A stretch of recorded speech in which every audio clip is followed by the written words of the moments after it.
नमस्कार दोस्तों, राष्ट्र ज्ञान चैनल में आपका फिर से स्वागत है। मैं हूं आपका होस्ट सैम। आज हम लोग एक राजनीतिक मुद्दे पे बात करने वाले हैं।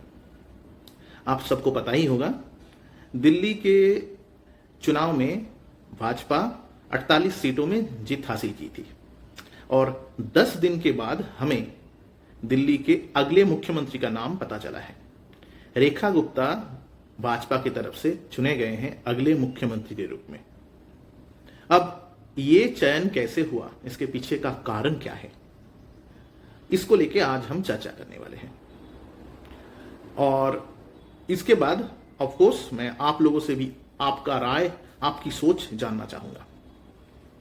देखिए, ये रेखा गुप्ता बीजेपी से कई दिनों से ताल्लुक रखते हैं और सीधी तौर पे बात करें तो रेखा गुप्ता बीजेपी के स्टूडेंट विंग एबीवीपी यानी अखिल भारतीय विद्यार्थी परिषद में 90s के टाइम से काम कर रहे थे और ये दिल्ली यूनिवर्सिटी स्टूडेंट्स यूनियन के प्रेसिडेंट भी रह चुके हैं, माफ कीजिएगा जनरल सेक्रेटरी।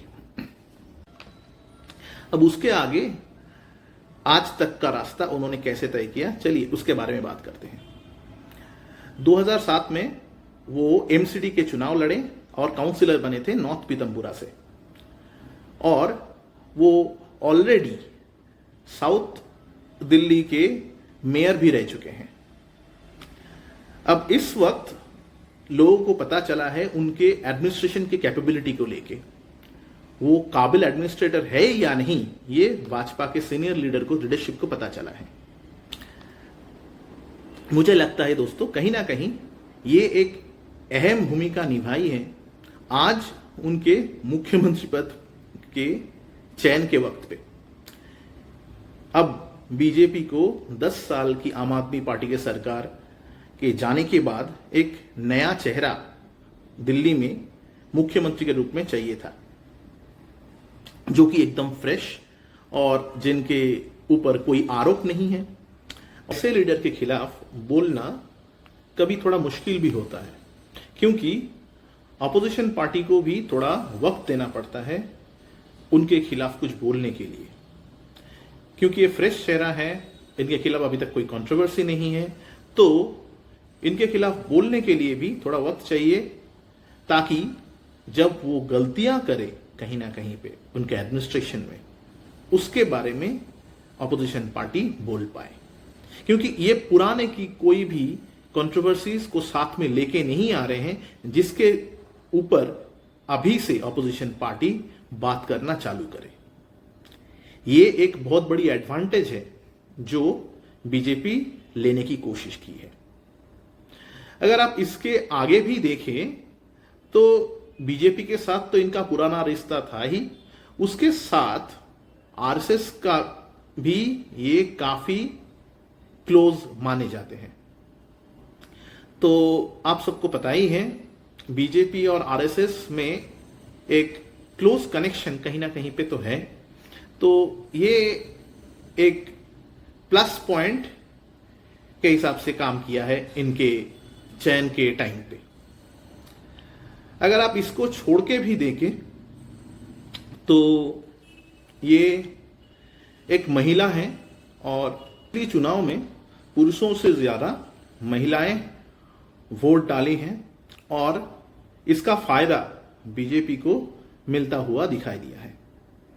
तो वहीं महिला वोटरों के लिए ये एक खास बात हो सकती है और उनको भी एक मैसेज बीजेपी के लीडरशिप की तरफ से देने की कोशिश की गई है। अब महिला लीडरशिप के साथ एक प्लस पॉइंट हमेशा ये रहता है कि वो महिला वोटर के साथ बहुत ज्यादा और बहुत आसानी से जुड़ सकते हैं, क्योंकि महिला वोटरों को भी लगता है कि जो महिला लीडर हैं वो उन्हीं के जैसे हैं और जो कि उनके इश्यूज हैं उससे ज्यादा रिलेट कर पाते हैं। तो इसका फायदा भी बीजेपी शायद लेना चाहता है। तो ये सब डिफरेंट पॉइंट्स को शायद अब जब सीएम के पोजीशन के लिए चुनने की बारी आई थी, तब शायद बीजेपी ये सब बातें सोच के निर्णय लिया। उसके भी ऊपर एक और इम्पॉर्टेंट सवाल यह है कि बहुत सारे सीनियर लीडर्स थे जिनके बारे में कहा जा रहा था कि शायद ये मुख्यमंत्री बन सकते हैं। कोई पूर्वांचली लीडर थे, कोई पंजाबी सिख लीडर थे, कोई जाट लीडर थे। तो ये डिफरेंट ग्रुप को एक साथ तो जगह देना मुश्किल है, क्योंकि मुख्यमंत्री के पद तो एक ही होते हैं। तो इसलिए शायद भारतीय जनता पार्टी की सीनियर लीडरशिप ने एकदम नया सा चेहरा सामने लेके आया, और जिसके खिलाफ ज्यादा कोई कंट्रोवर्सीज नहीं है। पुराना कोई ग्रुप या लॉबीज के साथ उनका कुछ ज्यादा ताल्लुक नहीं है। तो ऐसे लीडर के साथ ये पॉलिटिक्स, ऑपोजिशन पार्टी के लिए पॉलिटिकल एलिगेशंस लाना थोड़ा मुश्किल साबित होगा। तो शायद बीजेपी यही सब कुछ सोच के अभी रेखा गुप्ता जी का चयन किया है। ये गया जो मुझे लगता है। अगर आप लोगों के दिमाग में भी कुछ और आता है तो जरूर लिखिए कमेंट में और मुझे बताइए। अगर कोई सुझाव है या कोई सजेशंस है जरूर मुझे बताइए। हम कोशिश करेंगे इसको आगे रेक्टिफाई करने की। और अगर आपको मेरा ये वीडियो पसंद आया हो तो जरूर लाइक कीजिए, शेयर कीजिए और सब्सक्राइब कीजिए मेरे चैनल को। और मैं यही कहूंगा कि आपके साथ मैं नए नए टॉपिक को लेके जुड़ने की कोशिश करूंगा।